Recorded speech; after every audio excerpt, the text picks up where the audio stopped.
What's up and welcome. Today I am going to share this idea of what is the one thing that your soulmate wants from you. The reason I'm creating this video today is really in the theme of February. We're focusing on relationships, and as I create this, it's February the 15th, where yesterday was Valentine's Day. And I thought I'd make this video to share this analogy and concept that I've been thinking about, and that is, what is the one thing that your soulmate wants in order to feel a deep connection with you? What's the one thing that you should be doing if you're trying to foster a deep and meaningful relationship with the person that you're currently in partnership with? Or what is the one thing that you would want to do and start living by as a way to be able to attract your soulmate into your life? The best way for me to start this is to identify what I believe the definition of a soul is, and without getting too stuck in the weeds around the esoterics, which I'm not very well versed in, I would say that all of us are souls that exist for eternity and make a choice to have an incarnation into this body. I have sort of a reincarnation belief system that we are all eternal souls having a temporary human experience in the body that we've chosen to be in for this incarnation of our life. We've made a decision as a soul to come here and go through this experience. What happens is when we take on these bodies, we are suddenly put into this matrix, this very dense matrix of understanding that I am limited by the physical constraints of living life in the body. What comes with that is the idea of strategies and protection and understanding our emotional bodies as a way to be able to navigate life. And what we do from a very young age is we start to understand and develop different strategies to get us through life as a way to be able to keep us safe, help us get love, help us to be able to navigate life in a body. And so once we start to understand that, it becomes important to understand what it is that our soul is calling in when it's looking for partnership in connection with somebody else.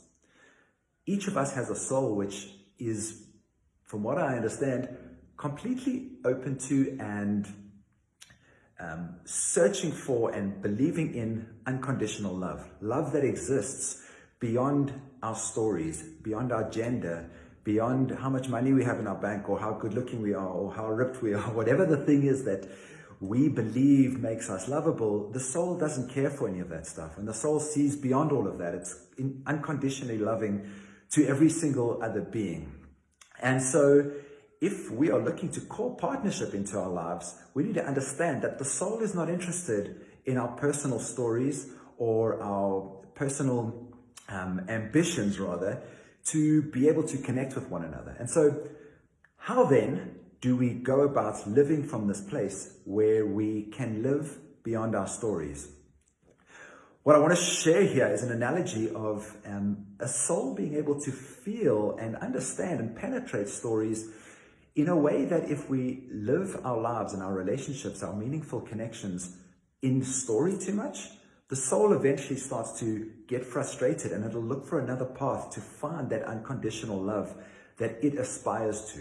And so what that means is that for many of us, we may live in a body which has a story. This is my story, that Gareth has to be the fit, good-looking, successful, all these different stories that I choose to tell myself that make me feel that I am me, and that somehow make me believe that when I am those things, I will be able to attract the ideal perfect partner or my soulmate into my life.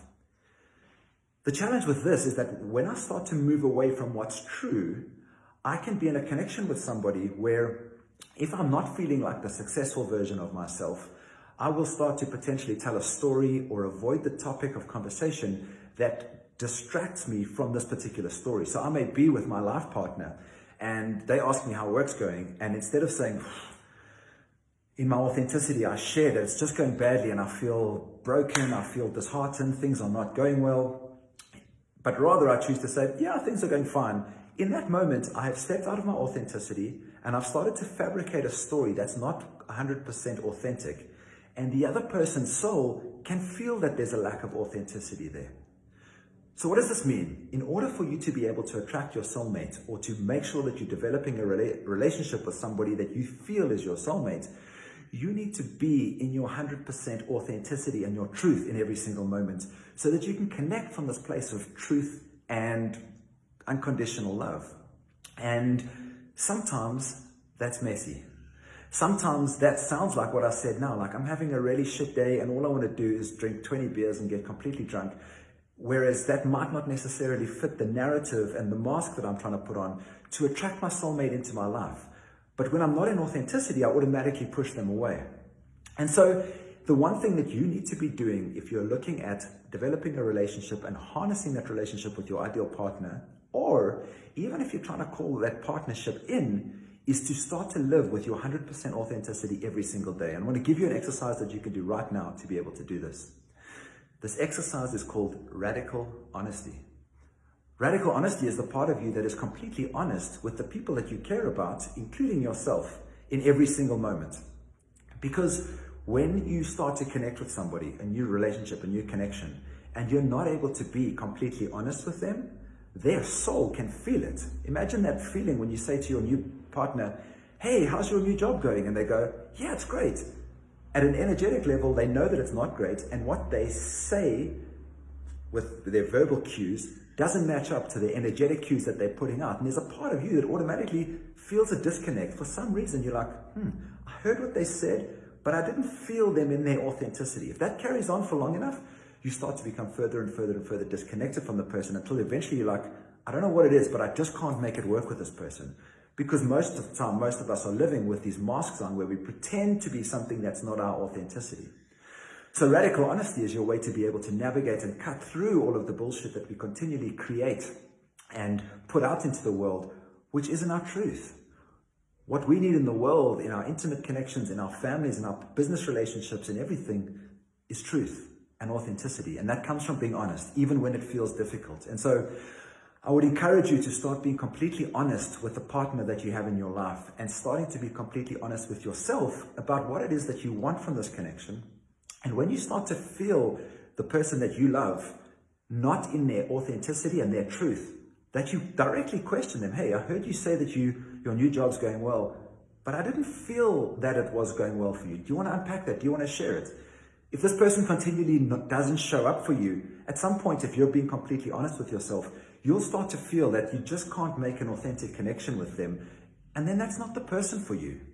Likewise, if you're trying to develop a relationship with a person that you deeply care about and you're not able to show up authentically and you continually tell them things like, the new job's going fine, when actually all you want to do is scream because you're so frustrated, you're eventually going to push them away because their soul is not going to be able to vibrate with you because you're stuck in the personality, this mask that you put on as a way to try and tell them some story that you think that they want to hear in order to build love or to be wanted. And that's not what it's about, because the soul wants to connect at that unconditional, authentic place that doesn't give that connection when we get stuck in stories and inauthenticity. So the best way for you to do this is to start being 100% honest in your life right now. And that can look like two things. First of all, if something happens in your day-to-day, whether it's in a relationship with your spouse or a relationship with your kid or your parents or a business partner or a friend, that doesn't feel good for you, give yourself the permission to be completely honest. I just had a friend that wanted to go for lunch and then got stuck in a whole lot of things. And after I'd been there for 45 minutes, sent me a message and said, oh, sorry, I forgot about lunch. Now, I was like, there was a part of me that felt uncomfortable about that. What I did was I sent him a message and said, hey, no worries, life happens. I felt a little bit let down today because you asked for lunch and you didn't show up. And in future, I would really appreciate it if you sent me a message or whatever the outcome was. But I managed to own my authenticity in that moment. And that's a good practice for you to do, to start owning what's true for you and communicating it to the other person.